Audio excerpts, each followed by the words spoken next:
Hello and welcome to this PV Tech Talk product series webinar co-hosted with JinkoSolar. The title of today's webinar is Inside the PV Industry's N-Type Ecosystem and its Benefits for Individual Markets. My name's Liam Stoker and I'll be your moderator for today's webinar. Today's presentation is slightly different compared to our usual setup in the sense that we'll have two presentations followed by a discussion with a panel of experts who will discuss in detail the solar N-Type ecosystem. Our presentations today will be provided by Antonio Ruta, who's Head of Technical Service and Product Management for Latin America and Italy at JinkoSolar, and Roger Chen, who's Project Engineer for Solar and Commercial Products at TÜV Rheinland, China. Antonio and Roger will then be joined for our roundtable discussion by Dr. Nigel Agrawal, who's General Manager for Engineering at Avada Energy in India, and Dan Su, Mohammed Sadi, and Roberto Maggioni, who head up JinkoSolar's technical service and product management teams in the APEC, MENA, and Europe regions, respectively. Now, before we start, some quick housekeeping. Today's webinar will last approximately 1 hour. Shortly, Antonio will open proceedings with our first presentation, after which Roger will detail analysis conducted by TÜV Rheinland on the performance of N-type products in the field. We've sampled your questions submitted ahead of today's webinar and come up with a list of topics to discuss during our roundtable. We'll aim to get through as many questions and discussion points today as possible, but if we're unable to get round to your question, please provide your email address and we'll aim to liaise with you directly. The slides and a recording of today's webinar will also be available shortly after the presentation, so keep your eyes peeled on PV Tech and your email inbox for that. But without any further ado, I'll hand over to Antonio to begin today's webinar. Thanks for this webinar. We speak about N-type modules and our new TOPCon technologies. JinkoSolar is not only, let me say, the first company that has provided more than 100 gigawatt in the world, but is a leader in technology innovation. I started with this slide because I like to say that the process that we are living now, to the fact that we are presented this new solar module Tiger Neo, is a process that is now you can also see in our cell efficiency record that you can see here, where you can see that we are working for a long time about the N-type technology and the related TOPCon. Why this? Because as you can see from the chart on the left, P-type technology that is based on PERC or normal passivation system is close to its limits, and while the N-type technology and especially the TOPCon, that is the technology that the object of this webinar, it's as a higher efficiency limit, a limit that is around 28.70%. This means that we can work to improve, to provide every time more efficient modules, and we have enough space to develop this technology. Where we are now, we are here. We are in the second generation of N-type technology. It's N-type is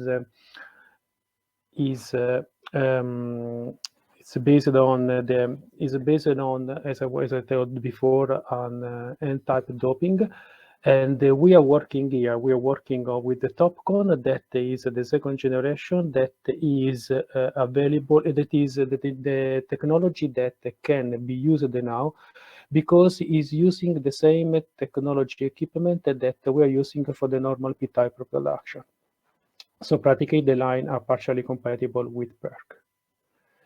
As you can see also by the structure, the PERC and TOPCon are really similar. You are just introducing it with a tunnel oxidized passivation contact, that is the tuning layer, that have practically a passivation that helps to increase the efficiency of the modules. The architecture of the cell is different from the heterojunction that is more symmetric, but by the fact that we can use lines that are compatible with PERC lines, we are able to switch immediately and to provide a cost affordable solution for our customer. What is the key of this TOPCon technology? The passivation, of course, increases the efficiency because it is a way to avoid high recombination in the near the surface of the cell, and increase the voltage, the open voltage of the system, and select the carrier. This selection of the carrier for avoiding recombination is a way also to introduce other benefits that have this technology that I'm going to list now. One of the benefit advantage is an optimized degradation leading warranty. So what does it mean? We are able to offer 1% degradation for the first year and a linear degradation of 0.5 for 30 years. This is valid whatever is the modules. I mean, could be monofacial or bifacial, but the warranty was extended to 30 years. And I have a look also at the difference between the normal P-type monofacial and N-type monofacial. Practically, we're extending on 5 years, and we have more power generated during the lifetime of the models. The other advantage that is very important for a hot environment region is about the temperature coefficient. Temperature coefficient is as you can see, was reduced to the 0.30% per grade, and is a very great achievement compared to P-type and PERC technology, because this means that we are able to have models that operate with a low operation temperature and they can bring more than 2% power energy compared to the P-type models. The third advantage is regard of the bifacial factor that is here 80% compared to the 70% of the P-type.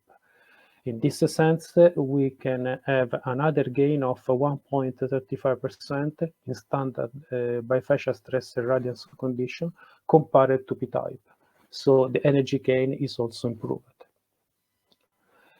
Because of this feature of the TOPCon on the passivation, the cell, the modules are able to operate longer than compared to P-type. So practically the production, the daily production start before and finish later.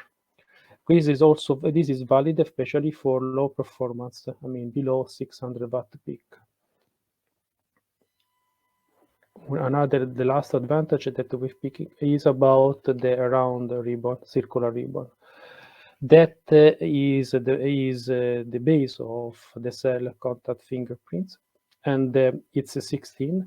And because of the shape, we are able to have more absorption of the direct light and the reflected light. And this is practically one of the main feature of the target layer. So practically, if we want to summarize about the advantages of the technologies, that this is a models that generate more than 3% compared to the other models, thanks to the temperature coefficient. This improvement is very important, to high bifacial gain, and to the lower LATD, because we dope, as I told, negative, we use phosphor and not anymore gallium or boron. We avoid the recombination, and we are able to offer a leading warranty. This is the portfolio of the modules. Why so this range?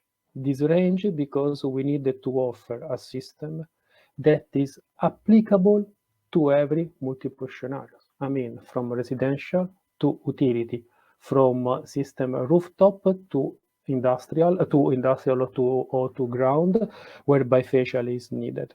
And every dimension fit different market.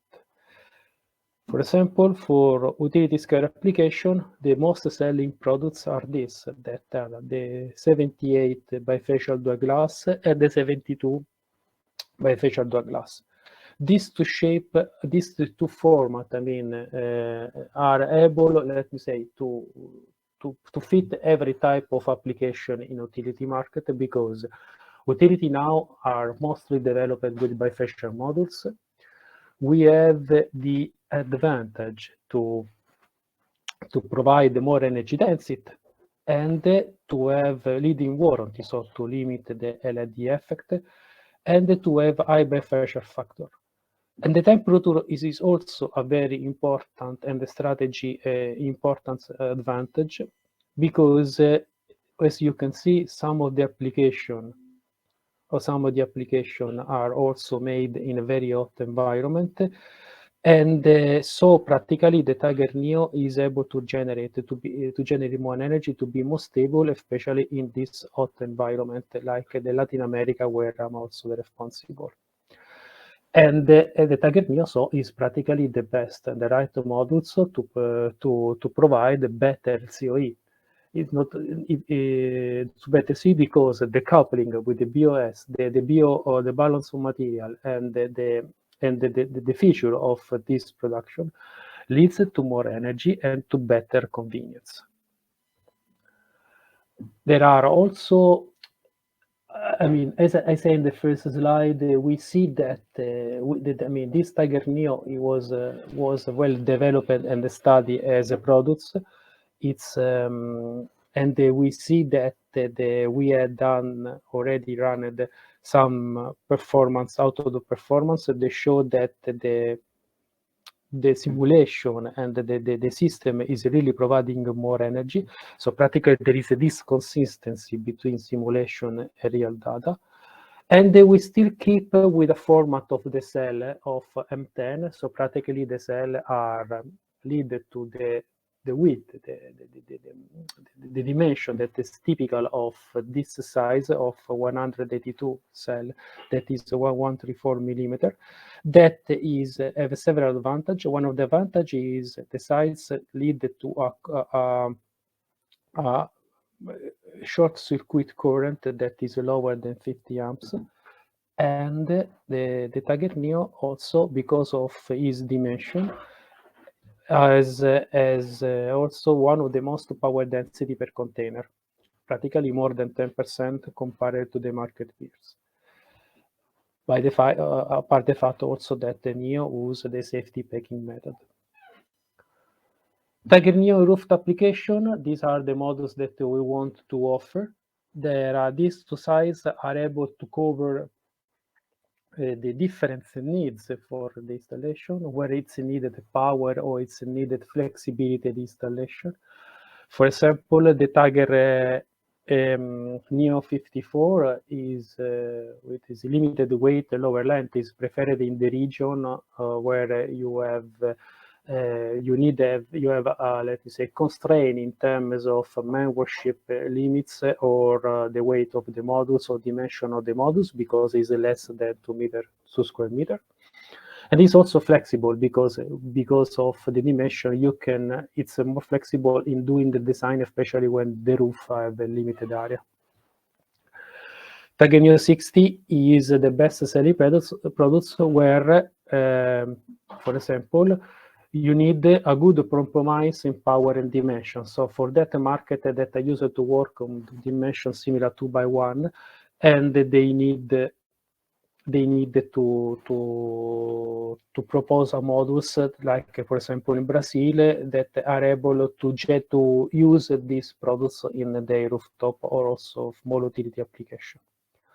So practically both these modules are fully compatible for the current mainstream DC, the DG string inverter, and are able, let me say, to cover the 100% of DG application and globally. Apart from the fact that it's intrinsic of our global warranty on the technology, that we are able to provide leading warranty condition and practically to provide a system that is generating more energy compared to P-type mainstream products. Finally, Tiger Neo is already in production.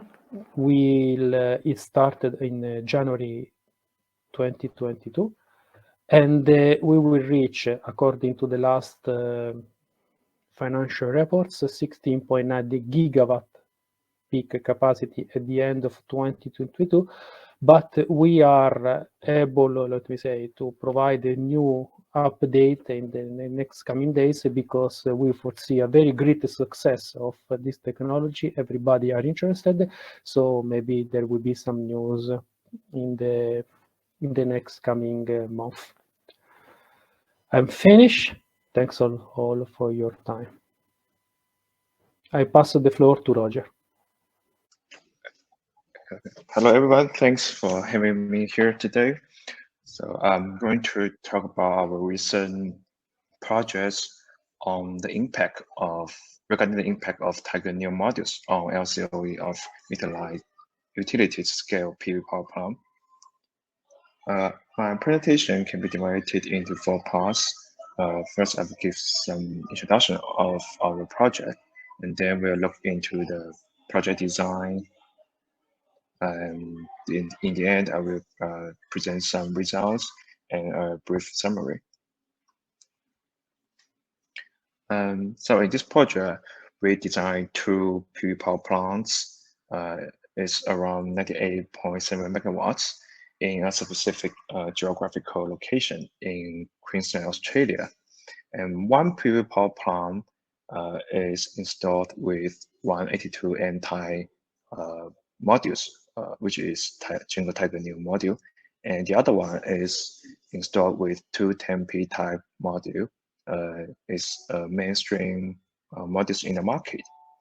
And our assessment mainly includes 2 aspects: the comparison of initial project investments and energy use prediction. And the second one is the comparison of LCOE, the levelized cost of energy, and the internal rate of return. Here is the project design, and the data was provided by Jinko. For this table, the second column is for the Jinko Tiger Neo module PV power plant, and the third column is for the 210P type mainstream module PV power plant. For this table, I want to highlight 4 figures. Which is the module bifacial coefficient. For Jinko Tiger Neo module is around 80%, which is higher than the some market mainstream module. And for the annual linear degradation rate is only 0.4% for the Jinko Tiger Neo module, which is also outstanding. And what is most outstanding is the LID, which is 0.5%. And for the temperature coefficient, the Jinko Tiger Neo module is also lower, which is minus 0.3% per degree. And the next table presents some component design of this PV system. In this figure, in this table, I want to highlight the cable selection for the Jinko Tiger Neo PV plant. This cable, the radius of this cable is about 4 millimeters square, but for the 210P type PV power plant is about 6 millimeters square. And the end of this design is to maintain the ohmic loss at the same level, so as we can to do the LCOE analysis fairly. And here we present the mounting system differences in this PV system. And you can see 2 drawing pictures here. The upper one is for Jinko Tiger Neo PV power plant, and the below one is for the 210P type PV power plant. And for the Jinko Tiger Neo PV power plant, 3 strings, which is 76 modules, is installed in 1 tracker. for the 210P type PV power plant, 2 string 60 modules is installed in one tracker.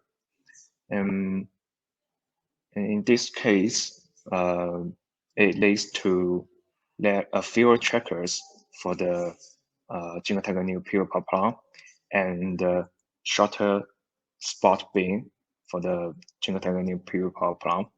And these two figures in the end will result in a lower initial investment of the PV power plant.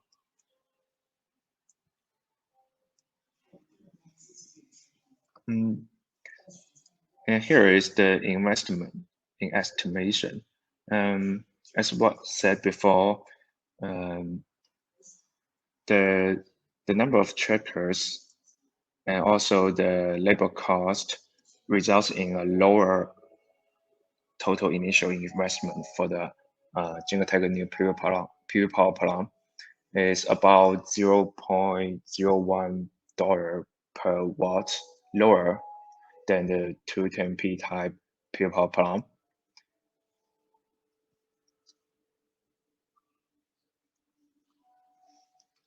And inputting all the parameters presented in previous tables, we can, in the PV system software, we can calculate and simulate the total energy yield during 25 years. And before I present the results, I want to give some key laws in the PV system software. The key loss are presented in this table. The LID loss of first year for the JinkoSolar new module is 0.5% compared to 2% for the 210P type module. And the annual degradation for the JinkoSolar new module is 0.4%. And the PV loss due to temperature is around 6% for the JinkoSolar new module. That's because the lower temperature coefficient, that's what I mentioned before. And this is the three main key losses in this in our design. And here is the energy yield prediction result table. The 25-year total energy yield and the average energy yield is presented here. And the P50, P75, and P90 means the possibility of 50%, 75%, 90% that these two PV power plants can generate the amount of electricity.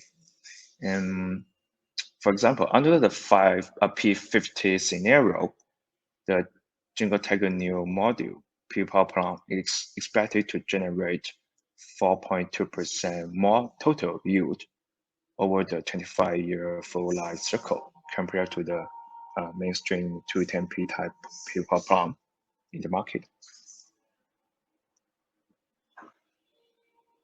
And here's the how we calculate the levelized cost of energy.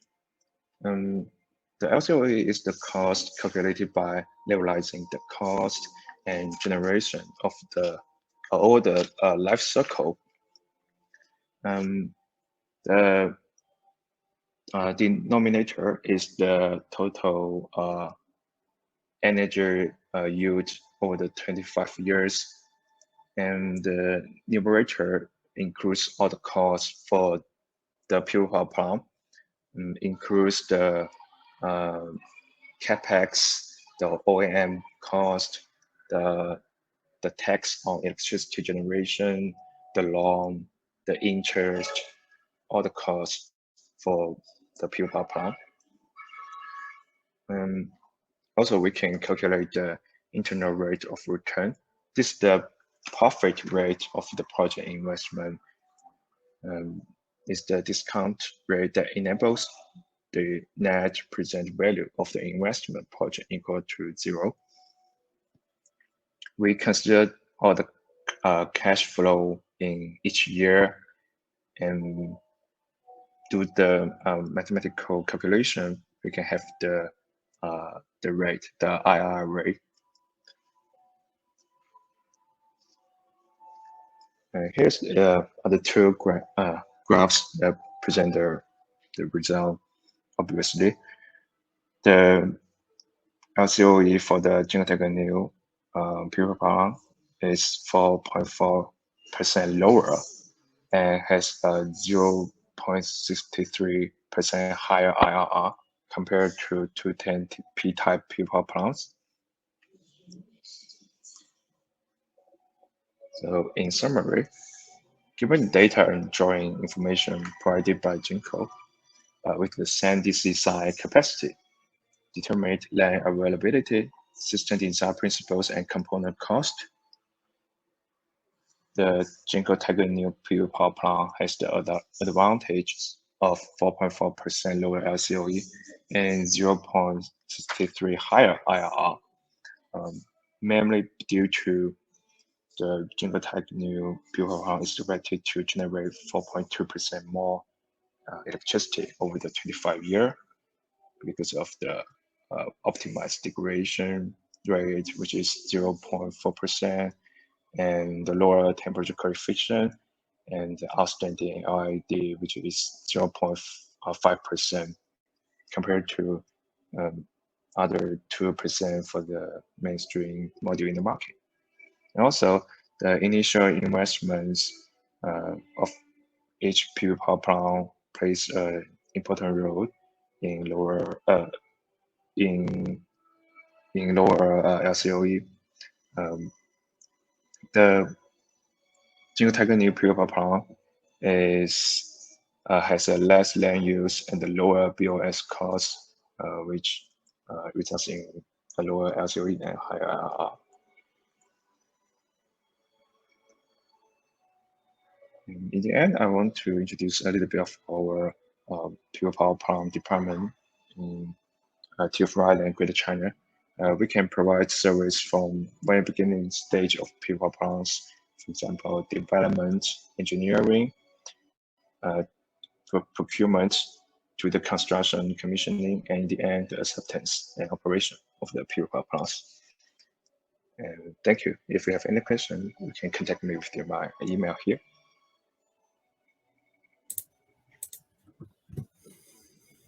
Excellent. Well, thank you to both Antonio and Roger for your presentations today. Now's the time for us to kind of begin our roundtable discussion. So if I can welcome all of our esteemed panelists to our virtual stage. I can see that we're all online and present.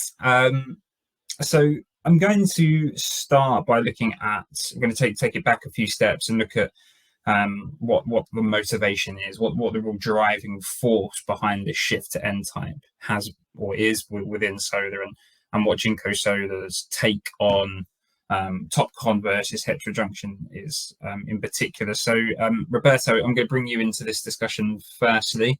Can you share some thoughts on that? Sure. My pleasure, actually. Thank you for this. It's actually a very hot topic. Because we have to analyze what there is behind, and checking back in history, we can realize that actually N-type is a solid technology already. The only point is how to make this technology for mass production, how we can make it more cost effective. And we have analyzed all the different technologies on TOPCon. Of course, we took also the heterojunction technology as a very strong option to go for N-type. But there is a strong difference starting from the beginning, because with heterojunction we need amorphous technology to combine with, and we have also analyzed the line processes, all the inputs in order to have a final conclusion on going for HOT2 technology TOPCon, because the main reason is, first, with TOPCon, we can achieve for sure higher efficiency, so we can increase the level of solar technology, globally speaking. Plus, we can reduce the gap of this cost by by also 30% less of heterogeneous technology in terms of cost impact. And that's very important for an industrial production. Antonio, have you got anything to add to that? Practically, we with the TOPCon, as Roberto say, we are able to afford the mass production, means to offer to our customer products that present a great advantage, but a very affordable cost. Practically, it's ready. It's a technology that we can provide now. That is the reason why we switch, and we are offering as our superior products. So practically, I fully agree with Roberto, and TOPCon is ready to start, ready to produce technology. Doesn't need this investment, and we can provide it right now. Fantastic. And not to mention, sorry, just would like to add a very important point that we wanted to act proactively because we almost reached the physical limits of P-type efficiency. Exactly. So this is very much seen as that kind of that next step, and the important next step to continue those efficiency gains. Antonio, just to pick up on that last point you made about the manufacturing landscape, JinkoSolar are obviously prepared for that. They're shifting quite a lot of output towards TOPCon. Antonio, what would you say? How would you describe the manufacturing landscape for N-type in the industry? And if you were talking to developers, some of which might be in our audience today, when can they expect to really kind of get their hands on these modules and start to develop projects with TOPCon? But till now it is all the presentation that all the introduction we have done to the technology to developer to from DG to utility scale application show that the advantage are really considerable compared also to the extra price that is really low, no, compared to mainstream P-type. So, and the answer from the market is very positive, and practically we are really too close to be sold out. So this means that the success is important. We expect that this transition is leading by the advantage, and Jinko is I mean, we believe that from next year, the percentage, the ratio between N-type and P-type will continue growing because of this big expectation that the market has, and the advantage practically when you have a system that produces more and have a better warranty condition and is fit practically most of the global application and environment around the world, practically you have the right products to sell, and you are leading this change, this innovation. Excellent. Roberto, have you got anything to add? What's your thoughts on the manufacturing landscape? Well, I mean, we would like to take advantage of this leading position that we have, and we are really pushing forward for this technology. That's why, I mean, we opened already a factory of 16 gigawatt capacity, and we see a bright future for this technology. We see also that we are leading the road, and I mean, we are going all in. That's my message from Europe. I mean, we see the feedback from investors. I mean, the main feedback that I receive every day is with N-type, we are comfortable, and we would like to switch the pipelines of investment from P-type to N-type. That's why, I mean, that's our strategy, to switch as soon as we can our lines from P-type to N-type. Okay, so your kind of message to the industry is JinkoSolar is going all in. You expect to see this transition to really take pace and accelerate in the coming years. So I guess the next logical question is why? So why should developers be shifting that or making that shift to N-type technologies? We've heard plenty so far today around the efficiencies and the benefits. So why make that decision? Why make that switch now? Well, why is to deliver definitely. I mean, we perfectly know that we work in a very young industry. So I see very strong development in the future coming. And this is one of these important steps. So, but why we should take this? Well, the reason is clear. I mean, we need to provide energy. We need to provide this energy with efficiency. And by providing a better solution to the investor at any environment conditions, because it's definitely a superior technology, we have to practically set our mind in a different way. So just not look at the product only from the price perspective, but also what is given to you. And that's why having a product that in the field is producing between 1.5 and 3% energy more, why we should not go for it? We have the technology, we have now the formula to provide these products to the market. And it's a natural step, in my opinion. It's a natural step that solar markets should take, and we are here to provide.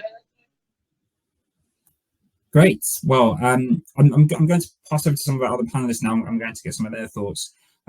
Roger, if I could, following on from your presentation today, obviously you've really demonstrated from a kind of example basis and looking at case studies just how TOPCon can make a real difference in terms of projects LCOE and its return on investment. Is there any limitation to that analysis you've demonstrated so far?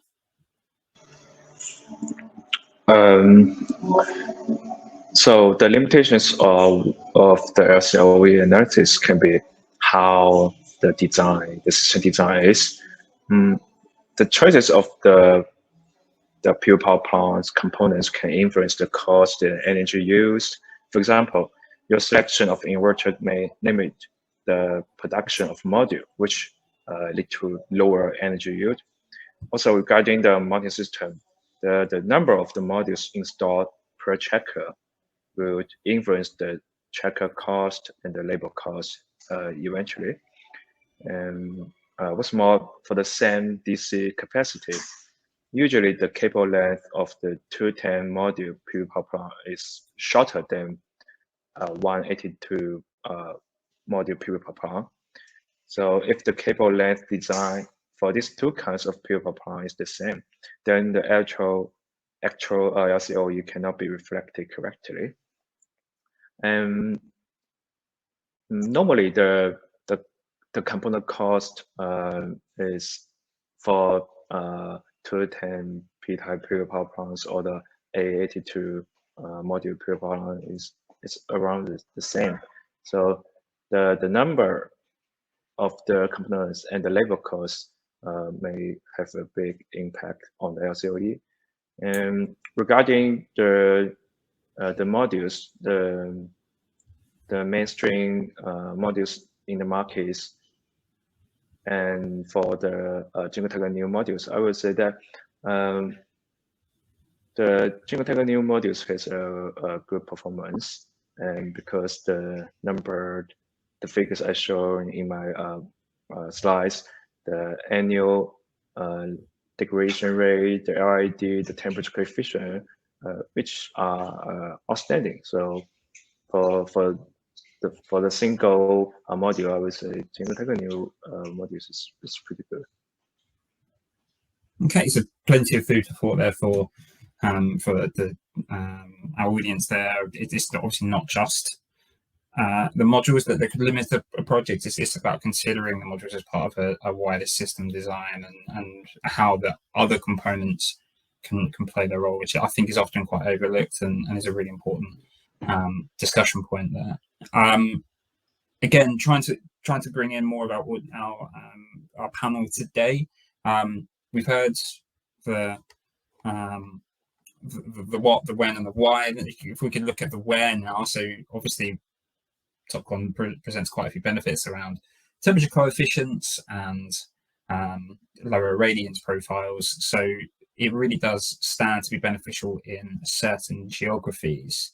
Mohammed, I guess if you could start for us, what's your experience from those geographical benefits of TOPCon, and are there any case studies available? Hi, Liam. Hi, everybody. It's a pleasure to be with you today. Actually, we've done a number of studies globally, actually, in different locations in China and outside China, where the performance of both P-type PERC and N-type TOPCon were measured side to side. And currently, we are doing one also in Saudi Arabia in the desert. In every scenario, actually, and I will speak now for MENA. Dan is here to speak for Australia. For every scenario we've seen that the P-type is always performing less than the N-type. So the TOPCon N-type is always outperforming the P-type PERC in every scenario. But now if we highlight the MENA region, which we all know it has a very harsh conditions and high temperatures in the summer, reaching 55 degrees, and very high humidity as well, reaching around 90% in a few days in the summer. So in this type of with very harsh weather conditions, we've seen that the gap in the performance is actually getting bigger. So the N-type TOPCon is outperforming the P-type PERC a lot, actually, in very harsh conditions, weather conditions. And of course, this is mainly due to the lower operating temperature of the Tiger Neo, at least 1 degree less than the P-type. And this, of course, will lead to more stable performance. We've seen, Antonio has highlighted the temperature coefficient. We have now improvement over the PERC of around 15% in temperature coefficient as a mainstream temperature coefficient. And this, of course, will give you 2 to 3% additional yield. So in general, actually, in every scenario, the TOPCon is outperforming the PERC. And this is more clearly visible in harsh weather conditions, especially in the MENA, where we have high temperatures. Excellent. That's very, very illuminating from a perspective from MENA. Dan, from Asia Pacific and Australia in particular, what are your experiences? Hey, hi guys, thanks for having me. I think from down under, of course, we are hot and humidity, but I think more than the hotter and temperature coefficient, the bifacial factor is in the LID is the key features, and it's actually applicable anywhere. So if you look at the breakdowns, we typically say look at the case studies. We're looking at 3%, 4% of generations in Australia. But about 1.5% of this 3% will be contributing from the LID, and that we do looking at a high beneficial from the bifacial factors. Temperature coefficient, it definitely helps. Low light performance, that's another thing that is pushing it. But it's a relatively a smaller portion. So we could imagine a scenario if in actually a colder environment in Norway or somewhere, when it's snowy, your temperature is not that much different, but you could look at still a very good generations using a N-type bifacial, given you still have the LID losses. You still have the PIDs, LETID, and all these losses will still happen. But you also get a better temperature. You're also getting a better bifacial coefficient. A better bifacial gains as your albedo is actually increasing, right? You could have a lot of snowy land compared to where we have dry grass and soil, which is not very good in the albedo terms. And then the bifacial factor is actually very helpful in those kind of scenarios. So if you ask, so I would totally agree when we compare P and N across the globe, anywhere you would find at some point it's being beneficial. And we're also going to have to think about the labeling cost, especially in countries like Europeans, American, Australia, when you always have a more efficient modules that is bring down the balance of systems, bring down the cost. You can do relatively a smaller projects, maybe like 90 megawatt instead of 100 megawatt to achieve the same energy yield, then it's a huge benefit on the capex, to reducing the capex and then improving the specific part for the investors and for the EPCs. Yeah, thanks. Excellent, thanks, Dan. That's a really interesting point, and again, I think one that is often overlooked, where it can be a bit too easy just to think about the module, whereas there are other component costs that make up the capex. So really important to address those. Nikhil, I'm going to hand over to you now. As from a project development perspective, you've obviously had hands-on experience now in the solar space. What's your take on the geographical benefits of TOPCon, and what are you seeing in India? Yeah, so thanks everyone. So the advantage which TOPCon is bringing to the table is a lower temperature coefficient as well as a lower year-on-year degradation. And the important parameter of this lower temperature coefficient brings TOPCon to a level where it's for the countries like India, where the temperatures are on the higher side. It's a really advantage, and we see around 0.8 to 1% definitely again on account of a lower temperature coefficient. And along with lower year-on-year degradation, also we see definitely for the project developer like us, this is going to be one of the very interesting product for our upcoming projects. Great, and I guess then you're perhaps a little bit different to our other panelists in the sense that you're actually in the field. You are designing, developing projects, and bringing those to fruition.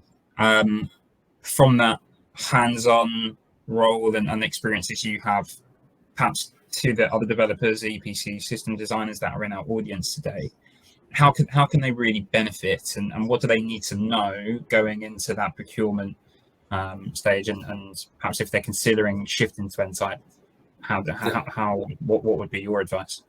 Yeah, so for me, the procurement or the real advantage of TOPCon modules is not only on account of the first year generation, it's also coming with the much lower year-on-year degradation. So now the point that the TOPCon or any module technology which is coming in future, the 25 years overall generation also need to be accounted. So what we can see, something around 2.5 to 3% definitely is going to be in a 25 years of lifespan is going to be an additional gain in the energy generation. And that need to be accounted while we are going for a purchase discussion for these modules, because we see with the bifaciality factor of something around 80%, 80 plus minus 5%, and landscape area like deserts in India, or where we can have a much better albedo numbers, the overall gain is on the higher side, and that will definitely is going to be a game changer in the case of TOPCon technology. Fantastic. I think that's a good phrase there to really zero in on, and that this is a game change for solar. As we've heard today, it's not just about the benefits of the technology, the efficiency gains, the temperature coefficient. It's that ricochet effect throughout the project capex of really how you can really hone in on and deliver what could be a cheaper project, or certainly a more efficient one. Well, fantastic. Unfortunately, that's all we do have time for today. If we haven't got around to asking your question, or there's points you feel that we've missed in the discussion, then please do drop a question in the chat box, which is on your screen. We'll leave it open for a few minutes, and we'll aim to get through to those and answer them privately if you can leave your email address. Of course, once again, the presentation and a recording of today's presentations and roundtable discussion will be available shortly. A huge thank you to JinkoSolar for supporting the webinar today, to Antonio and Roger for presenting, and our additional panelists, Roberto, Dan, Mohammed, and Nikhil. It's been a fantastic discussion, and really good to get that insight into not just the modules, but the ecosystem. Indeed, thank you to our audience today for your attention. We hope you enjoyed today's webinar, and we hope to see you again next time.